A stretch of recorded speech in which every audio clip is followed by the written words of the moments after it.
नमस्कार दोस्तों, this is Sunil Kushwaha. और दोस्तों, मैं आपसे बोला था कि मैं आपके लिए काफ़ी इंपॉर्टेंट वीडियोज़ लेकर आने वाला हूँ। दोस्तों, इसी के रिगार्डिंग ये मेरा वीडियो है।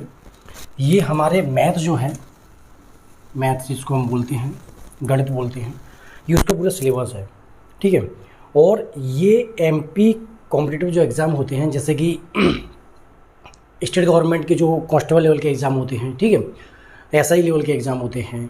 उसके बाद में जो हमारा एसएससी जीडी का एग्ज़ाम होता है, एसएससी जीडी का, ठीक है, सीजीएल का नहीं बता रहा हूँ मैं, एसएससी जीडी का जो एग्ज़ाम होता है वो, और जितने भी इस लेवल के जो एग्ज़ाम होते हैं उसके लिए मैथ का सिलेबस है। आपने काफ़ी कोचिंग में पढ़ा होगा, मैं ये मानता हूँ। जो स्टूडेंट बहुत बार फेल हुए हैं या जो नए फ्रेशर्स हैं, उन सब के लिए मेरा ये वीडियो है। और मैं आपको विश्वास दिलाता हूँ कि आप एक बार यदि सिलेबस को अच्छे से परख लोगे, जिस तरीके से मैं बताऊँगा उस तरीके से आप पढ़ लोगे, आप जीवन में कभी फेल नहीं होंगे। मैं आज आपको सिलेबस बता रहा हूँ, उसके बाद में ये जो टॉपिक हैं, इन टॉपिक को हम बारी बाई बारी पढ़ेंगे भी करूँगा। पहले हम सिलेबस को डिस्कस कर लेते हैं।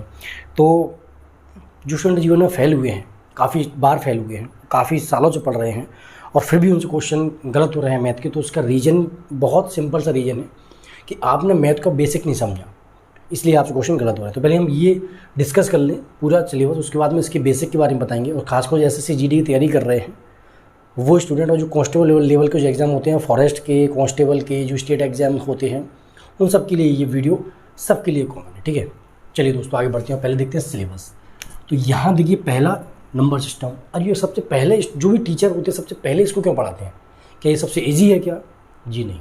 इसका रीज़न है सबसे पहले पढ़ाने का, वो ये रीज़न है कि जब आपको नंबर्स के बारे में पता नहीं होगा तो आप उसके क्वेश्चन कैसे सॉल्व करोगे। चाहे मैथ का आप कोई भी टॉपिक ले लीजिए, सब में जो नंबर्स यूज होने हैं, जब आपको नंबर्स के बारे में जानकारी नहीं होगी तो आप उसको कैसे कर पाओगे सॉल्व। तो नंबर सिस्टम में क्या होता है, नंबर के बारे में जानते हैं कि नंबर्स क्या होते हैं, कितने प्रकार के होते हैं, ठीक है, उन सब के बारे में जानेंगे। और यहाँ ये जो टॉपिक है, इसको जो क्लासेस जो होती हैं अदर टीचर्स की, उसमें अलग से पढ़ाते हैं, लेकिन मैं इन दोनों को एक साथ पढ़ाऊँगा, नंबर सिस्टम और संख्या पर आधारित प्रश्न। अब सर ये कैसे? तो नंबर से संबंध होते हैं। जैसे कि मैं बोलूँ आपसे कि फॉर एग्जांपल 50 का 20% तथा 60 का 10% जोड़ा जाए तो कितना होगा? तो ये बहुत सिंपल बेसिक नंबर सिस्टम का क्वेश्चन हो गया। उसमें परसेंटेज भी थोड़ा बहुत हमारा यूज हुआ है, ठीक है। तो वो क्वेश्चन हम सॉल्व करेंगे। और कुछ ऐसे प्रकार के क्वेश्चन जो पहले आते थे, अभी शायद आना बंद हो गए हैं, लेकिन हम उनको भी सॉल्व करेंगे। जैसे कुत्ते और मुर्गे एक साथ खड़े हुए हैं, क्या कुत्ता मुर्गे को खा लेगा? मतलब आप समझिए, 4 टांगों वाले 2 टांग वाले जो जानवर एक साथ खड़े हैं, तो उनके सिर, उनके पैरों की संख्या दे देंगे। तो ऐसे कुछ क्वेश्चन आते हैं, तो उनको हम इसमें जानेंगे। एलसीएम, एचसीएफ, जिसको मासा और लासा बोलते हैं, लघुत्तम समावर्धक, महत्तम समावर्धक, इसको हम जानेंगे। ये बहुत बेसिक होती हैं। और ये देखिए, ये पढ़ते क्यों हैं, इसका यूज़ क्या है लासा और मासा का? बहुत सिंपल सा यूज़ है। और वही जो इसका इस्तेमाल है, उसी से क्वेश्चन आते हैं। जैसे बड़ी से बड़ी संख्या छांटनी है, 4 ग्रुप दिए, बड़ी से बड़ी संख्या देखनी है, ठीक है, कि इन चारों से पूर्णतः डिवाइड कौन सी होगी, या फिर वह कौन सी संख्या होगी जिन चारों से पूर्णतः डिवाइड होगी, या वो कौन सी संख्या होगी जो जिससे ये चारों डिवाइड होंगी। तो वहाँ लासा और मासा का ही यूज होता है, ठीक है। मतलब कॉमन संख्या निकालने के लिए इन संख्या को यूज करते हैं। लीस्ट कॉमन फैक्टर इंग्लिश में बोलते हैं, और एचसीएफ होता है हाईएस्ट कॉमन फैक्टर, और लीस्ट कॉमन मल्टीपल एलसीएम, ठीक है, ये होता है। उसके बाद दशमलव, ये क्यों इंपॉर्टेंट है? जब तक देखिए आप संख्या पद्धति पढ़ लोगे, उसी में टाइम में आपको दशमलव के बारे में बता दूंगा। और ये बहुत ही दशमलव या फिर दशमलव कोमा भिन्न, ये जो होती हैं, ये बहुत ही ईजी होती हैं। इसको पढ़ने की आवश्यकता नहीं, अलग से टॉपिक आप बना दिया है, लेकिन अलग से आवश्यकता नहीं है आपको पढ़ने की। तो मैं, और हाँ, एक चीज़ और, जब मैं आपको मैथ पढ़ाऊँगा तो आपको कोई भी फार्मूला याद नहीं कराऊँगा, ये मैं आपको गारंटी दे रहा हूँ। 3, मतलब आप समझिए, पूरे मैथ में नहीं, यहाँ तक लीजिए 17 नंबर तक का जो दिया है, सॉरी माफ करिए, 16 तक का, ये जो मिश्रण तक का दिया है, पूरा आप पढ़ लोगे। मिश्रण तक का आपको 10 से 15 फॉर्मूले याद करने होंगे, और वो भी मैं आपको अपनी क्लास में यहीं बता दूंगा। आपको घर जाकर याद करने की आवश्यकता नहीं होगी। वो पूरे फॉर्मूले में आपको क्लास में अपने आप क्लास देखिए, सब कुछ आपको अपने आप आ जाएगा। मैं ये नहीं कहता कि आप घर जाके फॉर्मूले याद करके लाइए कल, फिर मैं आपको आगे पढ़ाऊँगा, नहीं, यहीं कराऊँगा, जो भी कराऊँगा यहीं कराऊँगा। बस एक बार आपको, ऐसे आपके जीके पढ़ते हो ना, ऐसे आपको एक बार पेज पलट के देखना है मात्र, केवल मैथ के पेज पलट के देखोगे। मैं आपको ऐसा पढ़ा दूंगा कि आप बस मैथ के पेज पढ़ लोगे, आपका मैथ रिवाइज हो जाएगा, ठीक है। आपको बैठ के टेबल कुर्सी पर रगड़ा नहीं मारना पड़ेगा। ये ऐसा मैं आपको यहाँ मैथ कराने वाला हूँ। सरलीकरण, सिंप्लीफिकेशन जिसको हम बोलते हैं, ये सब मोस्ट इम्पोर्टेंट हैं। और ये देखिए बीजगणित, इसको अलग से पढ़ाते हैं टीचर, मैं नहीं पढ़ाऊँगा। मैं आपको सिंप्लीफिकेशन के साथ ही बीजगणित पढ़ाऊँगा। ए प्लस बी का होल स्क्वायर, ए प्लस बी के होल क्यूब, इनके फॉर्मूले वगैरह ये सब बीजगणित में आते हैं। तो ये मैं इन दोनों को एक साथ पढ़ाने वाला हूँ, ठीक है। चलिए, वर्गमूल और घनमूल बहुत बेसिक है, मैथ के बेसिक चीज़ हैं जो आप 1 से 8वीं क्लास तक जो पढ़ते आ रहे हो वो चीज़ है। और इसको आपको समझने में कभी प्रॉब्लम नहीं आएगी। आपको टीचर ने शॉर्ट ट्रिक बताई होंगी, लेकिन मैं आपको ऐसा बताऊंगा कि आपको इसको समझने में तो कभी प्रॉब्लम नहीं आएगी, इसकी मैं आपको गारंटी दे रहा हूँ, ठीक है। चलिए, इसके बाद देखिएगा एवरेज, औसत। बहुत आसान है, बहुत आसान है। एवरेज का मतलब क्या होता है? 4 ग्रुप दिए हैं, इनकी कॉमन चीज़ क्या होगी, इनकी बीच की चीज़ क्या होगी, वो एवरेज है। जैसे आपको दे दिया मैंने 10 दे दिया और 12 दे दिया, इनके बीच की चीज़ क्या होगी? अरे भाई सिंपल सी बात है, 10 और 12 के बीच में क्या आता है? 11 आता है। अब आप उसको निकालने का तरीका आपको बताएगा, ये 2 संख्या हैं, प्लस जोड़ दो, 2 का भाग दे दो, ठीक है, 22/2 मतलब 11। तो ये बहुत बेसिक है, बहुत बेसिक है औसत। बस ये इसी में आपको घुमा देते हैं, इन्हीं में आपको घुमा देते हैं। लेकिन मैं आपको इसको ऐसा कराऊंगा कि आपको एग्जामिनर आपको नहीं घुमा पाएगा जीवन में, दुनिया को घुमा लेगा लेकिन आपको नहीं घुमा पाएगा, ठीक है। आयु संबंधी क्वेश्चन, मैं आपको आयु संबंधी क्वेश्चन ऐसे करा दूंगा, मैं आपको केवल एक लाइन बताऊंगा, एक लाइन यहाँ से यहाँ कीजिए, ठीक है। यहाँ बीच में लीजिए वर्तमान, यहाँ लीजिए भूतकाल और यहाँ लीजिए भविष्य, बस। इस लाइन से आपके सारे के सारे जितने क्वेश्चन होते हैं सभी सॉल्व होंगे, गारंटेड, एक लाइन से, इस एक लाइन से। तो मैं इसको आपको ऐसे कराने वाला हूँ, ठीक है। आपको दिमाग लगाने आ सकता नहीं है, वो पूरा दिमाग मैं लगाऊंगा, आपको केवल बैठ के देखना है। नोट्स बना लो तो अच्छी बात है, नहीं बना पाओगे तो केवल बैठ के देखिए। मैं आपको बुक बता दूंगा, बुक का नाम बता दूंगा, आप बुक ले लीजिए, उसको बैठ के देख के उसको सामने रख के आप पढ़ते रहिए, ठीक है। परसेंटेज, ये भी बहुत इंपॉर्टेंट है। परसेंटेज के बारे में आपकी कुछ अवधारणा है जो आपको किसी ने बताई नहीं होंगी, मैं आपको बताऊँगा। जब आप उस परसेंटेज के बारे में समझ लोगे, जीवन में कभी आप गलती नहीं करोगे परसेंटेज के क्वेश्चनों में। लाभ हानि है, ठीक है। अनुपात है, ये बहुत बेसिक, अनुपात समानुपात के क्वेश्चन आते हैं, ठीक है। पार्टनरशिप साझा आती है, उसके बाद मिश्र अनुपात आता है, समय एवं तथा कार्य आता है, और ये समय तथा दूरी, ये दोनों टॉपिक मैं आपको एक साथ कराने वाला हूँ, ठीक है, एक साथ कराने वाला हूँ।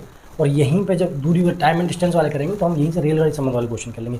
ये 3 टॉपिक जो आपको टीचर पढ़ाता है मैं उसको एक बार में एक साथ पढ़ाऊँगा, time and work, time and distance and रेलगाड़ी। ये थोड़ा सा डिफरेंस है एक दोनों, लेकिन साथ में पढ़ाऊंगा मैं। टाइम एंड वर्क का वर्क के क्वेश्चन पहले आपको कराऊंगा, फिर टाइम एंड डिस्टेंस एंड जो आपकी 10 वाले क्वेश्चन है वो कराऊंगा मैं। उसके बाद में ये देखिए 50 नंबर का धारा एवं नाव, इसके मैं आपको बहुत बेसिक क्वेश्चन कराऊंगा, 4-5 क्वेश्चन ही कराऊंगा। उसके बाद में इससे बाहर आपका कभी कहीं नहीं जाएगा, 4-5 क्वेश्चन है, 5 क्वेश्चन कराऊंगा बस, लिख लीजिए, संख्या बदल जाएगी लेकिन क्वेश्चन को वो कोई छप के आएगा। मिश्रण देख लीजिए। चलिए दोस्तों, मिश्रण काफ़ी इजी क्वेश्चन आते हैं मिश्रण से, और इसको भी हम देखेंगे। अब दोस्तों यहाँ देखिए ब्याज वाले क्वेश्चन, सिंपल इंटरेस्ट एवं कंपाउंड इंटरेस्ट, साथ में पढ़ेंगे दोनों चीज़ों को, पहले ये फिर उसके बाद में ये। इसमें कुछ फॉर्मूले अगर आपको याद करेंगे, कुछ मैं इसमें शॉर्ट ट्रिक बताऊंगा। वैसे मैं ज़्यादा शॉर्ट ट्रिक प्रेफर नहीं करता, लेकिन इसमें आपको मैं शॉर्ट ट्रिक बताने वाला हूँ, ठीक है। यहाँ पे और एक वो प्रतिशत जो परसेंटेज था, यहाँ पे 2 जगह मैं आपको थोड़ा सा शॉर्ट ट्रिक बताऊंगा, जिससे कि आपको क्वेश्चन ईजी हो जाएंगे।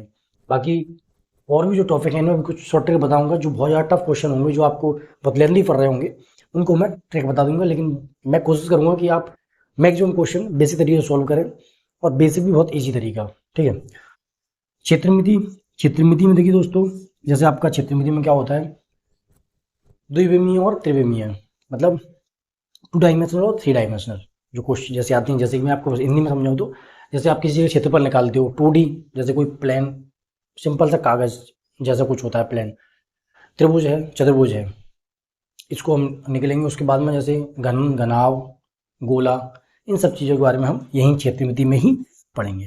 तो अलग अलग ना पढ़ा कि मैं उसका एक साथ पढ़ाऊंगा। और इसके जो फॉर्मूलेज हैं, मैं आपको गारंटी देता हूँ, आपको याद करने की आवश्यकता नहीं है, वो आपको अपने आप होंगे याद, चल के आपके पास आएंगे, ठीक है। याद कर कि कैसे इसको हम याद करें, अपने आप ही आपको याद हो जाएंगे, कोई आवश्यकता नहीं आपको इसके फॉर्मूले याद करने की, मैं आपको समझा के याद कराऊंगा, ठीक है। घातीय समीकरण होते हैं, जैसे द्विघातीय समीकरण और त्रिघातीय समीकरण, इनको हम सॉल्व करेंगे। इससे क्वेश्चन आने लगे हैं, बहुत सारे क्वेश्चन से आने लगे हैं। इसके बाद में जैसे त्रिकोणमिति ट्रिग्नोमेट्री है, इसकी भी कुछ क्वेश्चन कर लेंगे, कुछ पेपर में आती है ट्रिग्नोमेट्री, तो ट्रिग्नोमेट्री करेंगे। ठीक है, तो ये 20 टॉपिक ऐसे हो गए हैं जिसको हम लोग करने वाले हैं। ठीक है, तो साथियों 1 मिनट।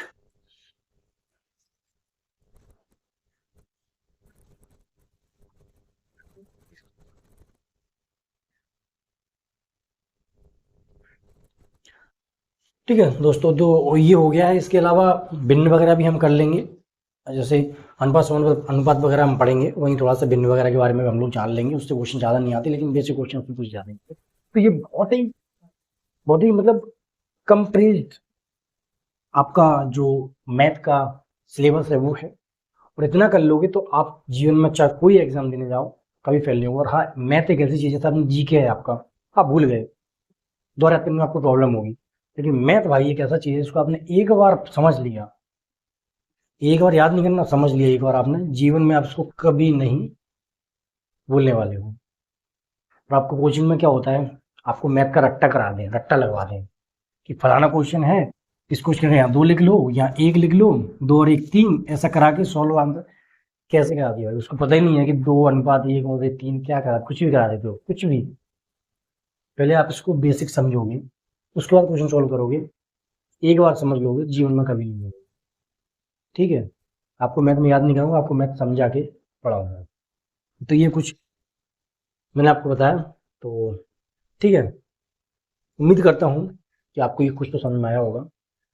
और जो स्टूडेंट ये सोच के टेंशन लेते हैं कि सर मेरा एग्ज़ाम नहीं निकला, मेरा पेपर नहीं निकला पिछला वाला, अब मैं क्या करूँ, मेरा जीवन खराब है, और ये मेरे को 2 साल में भर्ती थी फिर पेपर नहीं निकला, उसकी आप टेंशन मत पालो। जीवन में होता है, सबके साथ होता है, पेपर में सब फेल होते हैं, सबके सब फेल होते हैं। एक बार में कोई भी 30 मार्क का नहीं निकल पाता, 99% फेल होते हैं, पहले 2-3 बार फेल होते हैं, तब जाके उनका पेपर में सिलेक्शन हो पाता है।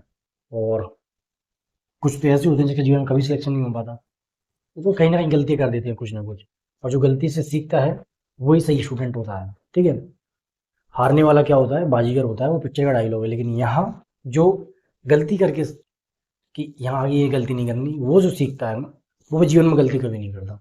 गलती आपने करी होगी, उसको आप छोड़िए, साइड में रखिए, यहाँ से नई नई दिशा की ओर कदम रखिए। मैथ आप अच्छे से पढ़ लीजिए, एक बार पढ़ लीजिए, जीवन में आपकी सुताई हो जाएगी, सुताई, समझ रहे हो। तो दोस्तों छोटा सा ये मैंने बता दिया आपको, और बस बने रहिए, मेरी क्लासेस चालू हो जाएंगी, डे बाई डे आपको क्लासेस मिलेंगी। अगर किसी दिन ना कर पाऊँ, क्योंकि मैं खुद एक बरगच्छक हूँ, तो भी चला जाता हूँ, तो कभी कभार मैं आपको ना भी कर पाऊँ, लेकिन दोस्तों मैं कोशिश करूँगा कि आपको क्लासेस मिले टाइम तक, हफ्ते में 3-4 क्लास आपको मेरी मिलेंगी। ठीक है, तो मस्त रहिए, खुश रहिए, सब्सक्राइब करना ना भूलिए यदि आपको चाहिए तो। गुड डे, टेक केयर, जय हिंद, जय भारत, मस्त रहो।